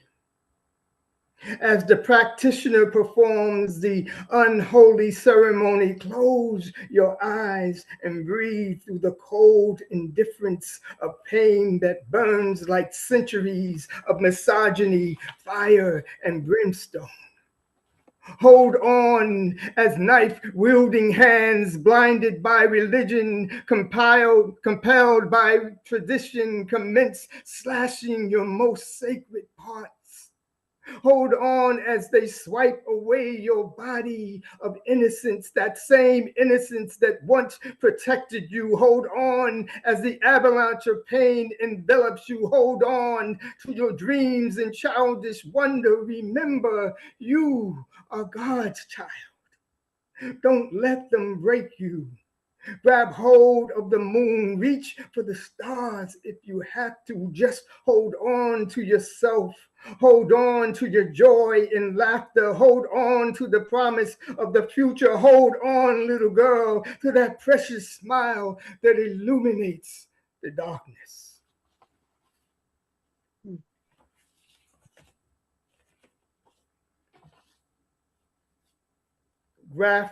Graphic list poem, She Manifesto.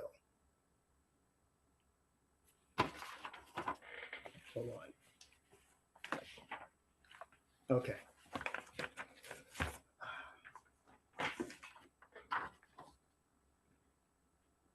I am not free while any woman is unfree, even when her shackles are very different from my own. Audre Lorde. Graphic list poem. She's not trying to rule the world.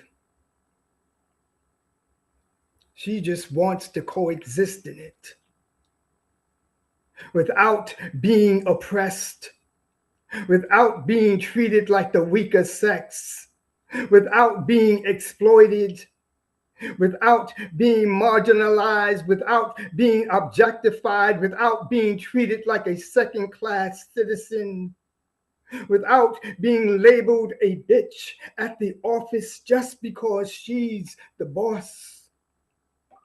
She's not trying to rule the world. She just wants to coexist in it without being subjugated, without being nervous around men, without being afraid to walk the streets at night, without being mentally or physically abused.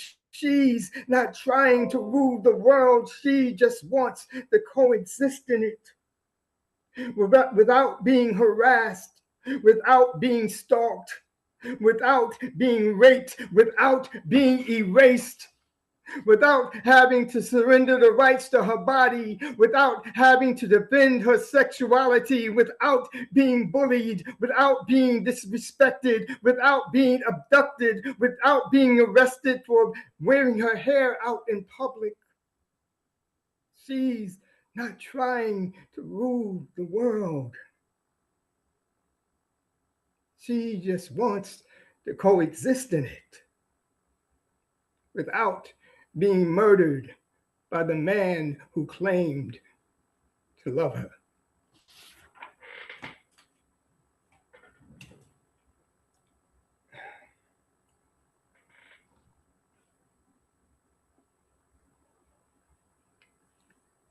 Shadow boxing with her karma. What's my time like? You got into like 3:55. Okay, thank you. To exercise her demons, she worked out 5 times a week, attempting to shed the unwanted debt she had acquired in her past life. During her many bouts with self-doubt, stemming from a deep-seated state of self-hate, bearing the wrath of the past that constantly haunted her. In her previous life, she was a French mute prostitute who spoke sign language and French kisses. In this life, she is a woman scorned, emotionally torn between remaining chaste and spreading her legs for tomorrow's pseudo promises that always seemed to elude her. Life had taken her to task, knocking her on her ass time and time again. And time was surely of the essence, for her future would soon become her past, which is why she was so determined to win. Each morning, she'd wake up at 6 a.m. to face herself in the mirror, shadow boxing with her karma, kicking its ass.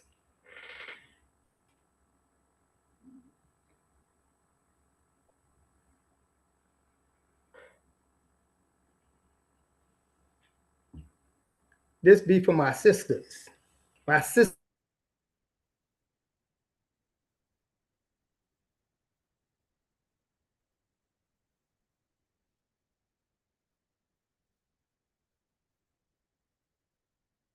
God has ever imagined. She be as beautiful as a blazing sunset, a rainbow after a storm. She be colorful, a menagerie of hues. She be black, she be brown, she be red bone, she be high yellow, she be light skinned. Sometimes she be slim with small breasts, the body of a gymnast. Other times she be thick with earthquaking hips, breasts shaped like pyramids.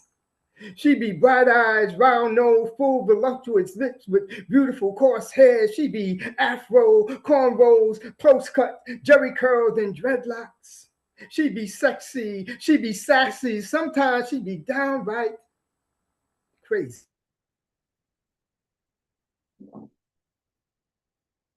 Resilient. She be wise, she be smart, she be brilliant. She be creative, she be art, she be music, she be soul, she be calypso, she be reggae, she be salsa, merengue, she be hip hop, she be the blues, she be all that jazz. She be a song, she be a songbird, she be Ella, she be Sarah, she be Nina, she be Aretha, she be Cecilia, she be Shaka, she be Nancy, she be Billy, she be Patty, she be Whitney, the voice that shine from the heavens. She be rhythm, she be drums, she be dance, she be a dancer, leaping through the air like a gazelle. She be a goddess, she be a lioness, mess with her children and she'll roar like the wind. She be the wind, she be a storm, she be a hurricane, she be a twister, sweeping God's breath across the Atlantic Ocean. She be the ocean, she be the sun, moon, stars, and constellations. She be life, she be air, she be earth, rain, and fire. She be Mother Africa, so rich in black soil, black trees spring from her womb. She be an activist, she be a black fist, FBI's most wanted list. She be Angela, she be Asada, she be teacher, she be seer, she be doctor, she be oracle, she be miracle, she be a poet, she be Phyllis. She be Nikki, she be Audrey, she be Tony, she be Zora, she be Sonia, she be Maya, she be Lucille, she be Tantra, she be JP, orator of wise tales. She be backbone, she be marrow, she be blueprint, she be prototype, she be sister, she be warrior, she be majesty, she be queen.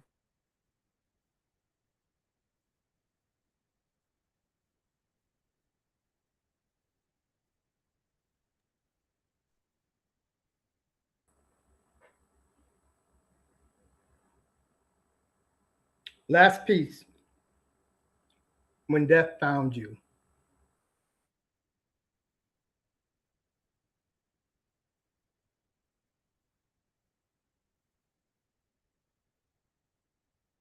With a question. I wonder what mommy wanted to tell you. I can still picture your weathered eyes, a forecast of urgency. I remember the way you looked at me as if you somehow knew you'd be leaving us that night. I have often pondered that moment, replaying it over and over in my head. I wonder what you were doing when death arrived at your bed. Did death find you amid your dreams, or were you wide awake, unable to sleep, eagerly awaiting its arrival? Did death sneak up on you just before dawn, whispering softly in your ear, wake up, dear Carrie Bell. It's your time now. When death found you, were you afraid, Mama? Or were you eager and excited to?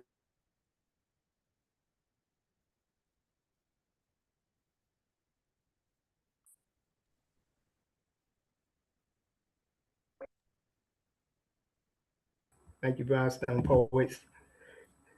Thank you, Prince. It was beautiful. Thank you. Oh, you had problems, but there was I checked the link, and it was bringing me to the registration page for some reason. I know. There's a bug in the system. It's Zoom. Yeah. Well, at least you have the ID link and the passcode, because the only way to get on is to manually do it. Yeah. I just confirmed that I was having a problem this end. But thank you anyway. It was a fabulous reading. We're glad you were able to make it. Yay! Yay, Prince! Okay, now we're gonna move on to the open mic. Karen, you still want to read? No, I'm just going to listen. Thank you. Okay, great. Okay.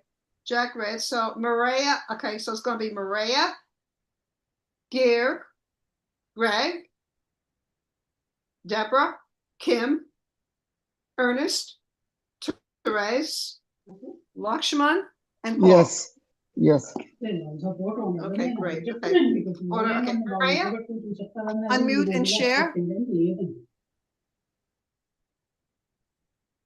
Maria?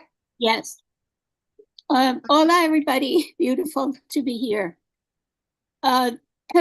This is the last day of the Black History Month. So in honor of that, this poem is dedicated to MLK, Martin Luther King. Did he know that February 4th, 1968, he had to preach back home in Ebenezer, that it was built in us that to lead the pack, to spin our batons, proud of besting others, was that deep in our survival seeds. The great theorist, like Adler, said it. The Bible, too. Didn't Mark say it? When those disciples sought to shine next to the king they thought he was, but that king said no. His only credentials, himself. Leading this king to ask, Cadillacs, honors, wanting to outshine others while inside their house was empty. Then he knew to shine, spreading was needed. Did he know that February, that he would leave so soon, that he had tried to be a drum major for justice? Those words that shine a way for me. Thank you. Thank you so much. Gear, unmute and share. Thank you so much, Maria. Beautiful work. Gracias.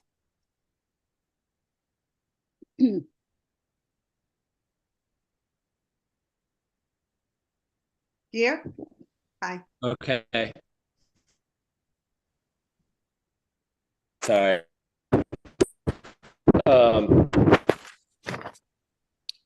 I'm sitting on a rooftop in Mexico to read a poem, also in honor of Black History Month. It was inspired by the Gay Harlem Renaissance exhibit at the New York Historical Society. It takes its title from a song of that era, and its epigraph is also from the same song. It's called Sissy Man Blues. If you can't send me no woman, send me some sissy man. Kokomo Arnold. That moment in Harlem, October 1926, you've never really heard a piano played until you heard Garland Wilson. I read that on a museum wall. Garland played boogie woogie and stride. Eventually, he ditched the US for France, left behind fast-stepping reviews, nightclubs that lasted only a few nights, dancing the snake hips. Now they call it the Gay Harlem Renaissance. Then it was known as the Paris of New York. Garland was the BFF of Mary Lou Williams, gay men and women ever forming tenacious bonds. Ethel Waters, bisexual and prolific, climbed the showbiz ranks. Gladys Bentley in white tails. Today, she might be labeled trans. The Renaissance Poets like Claude McKay writing it all down. Leaves changed on 125th Street, so everyone would know it was autumn. Fire, the zine that documented the scene, left behind the tone, but no sounds. Garland eventually collapsed on top of a piano at Le Boule sur le Toit, played out, but never forgotten. Thank you. Thank you so much, Gia. Thank you. Next up, we have newcomer Gregory Friedman. Unmute and share. Hi, Patricia from Rome and all. Thanks for this wonderful reading. This is a litany of breath, and there's a refrain in Latin, respirare spiritus. It means breathe on us, spirit. A litany of breath. Breath creates over primal chaos, respirare spiritus. Breath enlivens dry bones in the desert, respirare spiritus.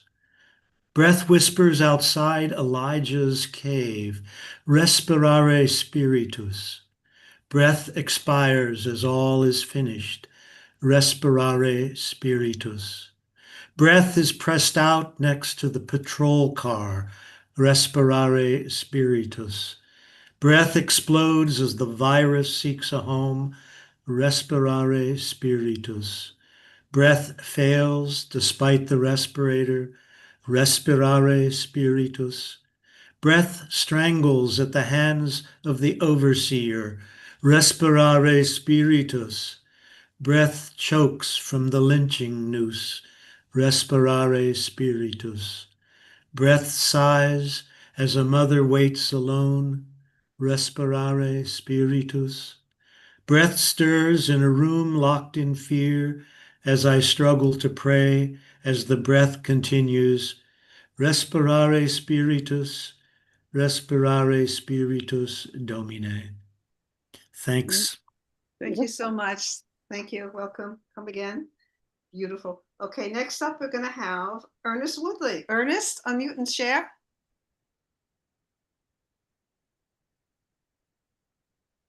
All right. Good afternoon. All right. I'm gonna read one of my classics. It's sort of a tribute to Mr. Jesse Jackson, who made his transition.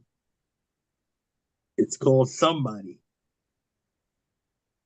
Just because no one talks to you, don't mean you ain't nobody. Don't have to be a popular man to be somebody. Just because you're not the smartest one, don't mean you ain't nobody.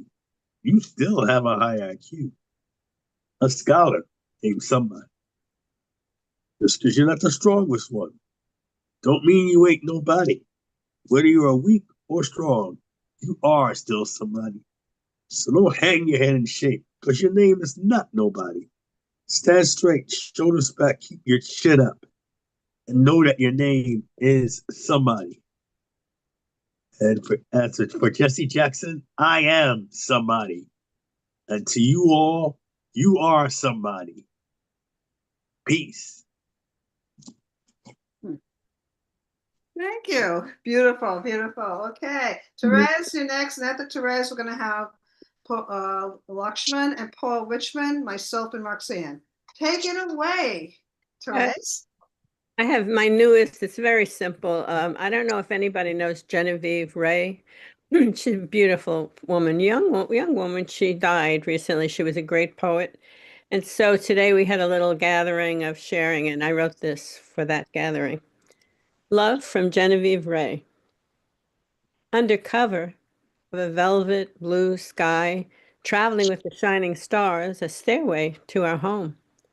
Living now in loving communion with all whom I have known, I am not alone. I see you, and the fire of my love is shared through inspiration, as in heaven, more is known.